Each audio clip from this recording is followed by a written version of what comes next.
আকাশপথে উড়ন্ত একটি প্লেনে খাবার থেকে জীবন্ত ইঁদুর যাত্রীর উপর লাফ দিয়ে পড়ে। ওই যাত্রী যখন খাবার খাওয়ার জন্য ওই খাবার খুলছিলেন তখন এই ঘটনা ঘটেছে। শুনতে অবিশ্বাস্য হলেও এমনই ঘটনা ঘটেছে 18ই সেপ্টেম্বর। SAS এয়ারবাসের একটি ঘটনায় এটি ঘটেছে।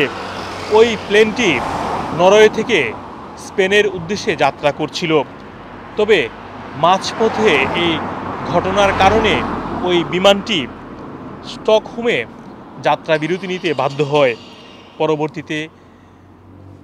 পরবর্তীতে একটি রিপ্লেসমেন্ট প্লেনে করে এই যাত্রীদেরকে গন্তব্যস্থলে পৌঁছে দেওয়া হয়েছে।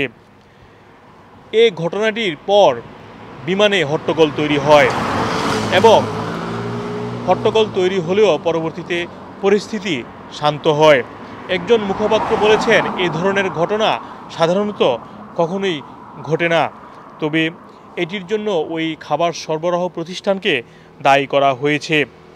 এছাড়াও বলা হচ্ছে ওই ঘটনার পর যেই ইঁদুর পাওয়া গিয়েছিল এটি জানা গিয়েছে পাশে বসা আরও একজন যাত্রীর মাধ্যমে।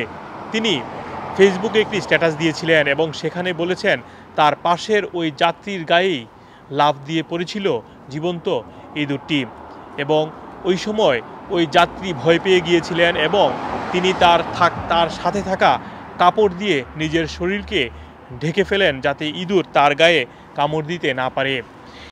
এ ঘটনায় কর্তৃপক্ষ দুঃখ প্রকাশ করেছেন, তবে তারা বলেছেন তারা খুব শান্তভাবেই একটি রিপ্লেসমেন্ট এয়ারপ্লেন দিয়ে পরবর্তীতে যাত্রীদেরকে গন্তব্যস্থানে পৌঁছে দিতে সমর্থন হয়েছেন এবং তার কারণে তেমন কোনো বড় ধরনের দুর্ঘটনা অথবা তেমন কোনো এই ঘটনাটি ঘটেছে যেটি বললাম আপনাদেরকে স্ক্যান্ডিনেভিয়ান, যেটি SAS এয়ারবাস নামে পরিচিত।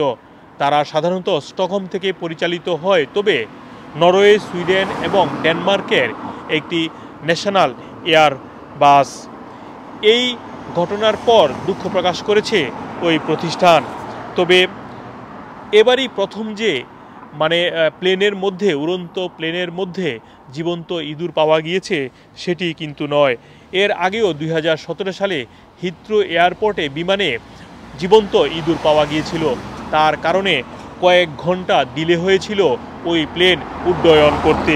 এছাড়াও ওই ঘটনায় ওই ইঁদুরের কারণে প্রায় 300,000 ইউরো ক্ষতিপূরণ দিতে হয়েছে এয়ারলাইনগুলোকে।